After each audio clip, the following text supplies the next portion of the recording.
यात्रा निकाली और पूरे बरहज विधानसभा को घूमा। पूरे बरहज विधानसभा को घूमने के बाद लगता था कि बरहज विधानसभा से इतने लोग चले जाएंगे कि अयोध्या फट जाएगी। शाम को बसें भी लग गई, जाने की तैयारियां भी हो गई, लेकिन पहले वहां गोलियां चल चुकी थी, लोग मर चुके थे। परिवार के लोग अपने अपने बच्चों को रोकने लगे, परिवार के लोग अपने अपने बच्चों को रोकने लगे। दो बसें हमारी खाली हो गई।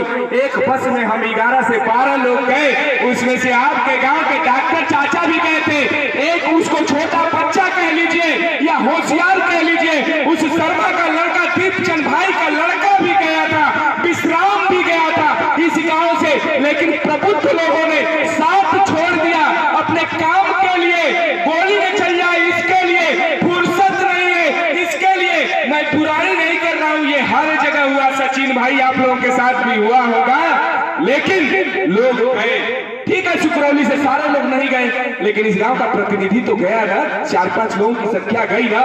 बख्शी से कोई नहीं गया, मैं ही गया था। गोसीपुर से कोई नहीं गया, लेकिन इस क्षेत्र का प्रतिनिधि गया ना अयोध्या।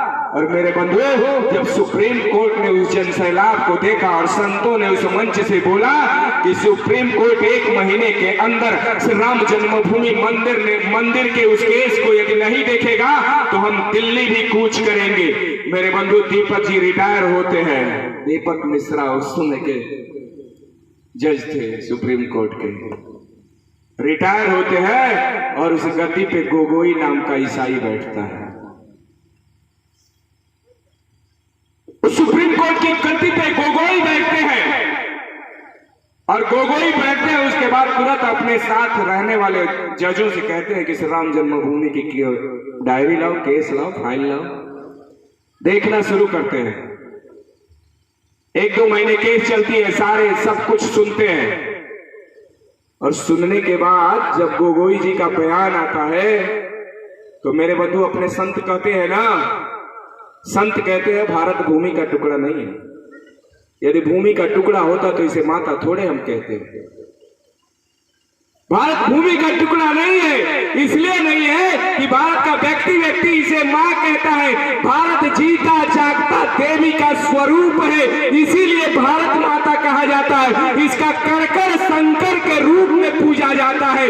कहीं भी आप ढेला रख दीजिए, सिंदूर लगा दीजिए, अगले दिन देखिए किस तरह से उस ढेले की पूजा हो रही है, ईंट की पूजा हो रही है। इसीलिए संतों ने कहा है भारत भूमि का टुकड़ा नहीं, ये साक्षात देवी के रूप में है, इसीलिए इसको हम सभी मां कहते हैं। मेरे बंधु अपने संतों ने कहा है। मेरे बंधु सुप्रीम कोर्ट धीरे धीरे गोगोई और उनके साथी जब बयान देना शुरू करते हैं तो गोगोई कहते हैं कि भारत के 1000 फीट नीचे जो खुदाई हुई थी, लेजर मशीन डाली गई थी, उस मशीन ने जय जय श्री राम बोला था, लिखा गया था। मतलब ये कि उस मशीन ने बताया था कि यहाँ कोई हिंदू देवी देवताओं की का मंदिर है 800 खंभे वाला। इसलिए उन्होंने कहा कि 1000 फीट नीचे भी इस देश की धरती, उस जन्मभूमि की धरती जय जय श्री राम बोल रही है। पहला नोट हुआ। दूसरा बोला 100 फीट नीचे खुदाई होने के बाद जो पत्थर निकल रहे हैं उस पर भी राम के चिन्ह है। 100 फीट नीचे से जो पत्थर निकल रहे हैं उस पर धनुष बाण के चिन्ह है। 100 फीट नीचे से जो पत्थर निकल रहे हैं उस पे गदा का चिन्ह है। 100 फीट नीचे से जो पत्थर निकल रहे हैं वो हिंदू मंदिर होने का प्रमाण दे रहे हैं। इसलिए ये सुप्रीम कोर्ट आदेश करता है कि जो हिंदू बार बार ये कसम खाता था रामलला हम आएंगे, मंदिर भव्य बनाएंगे, जाओ हिंदुओं, ये सुप्रीम कोर्ट ये जमीन तुमको देता है, ठाट से अपने मंदिर का निर्माण करो। जय श्री राम।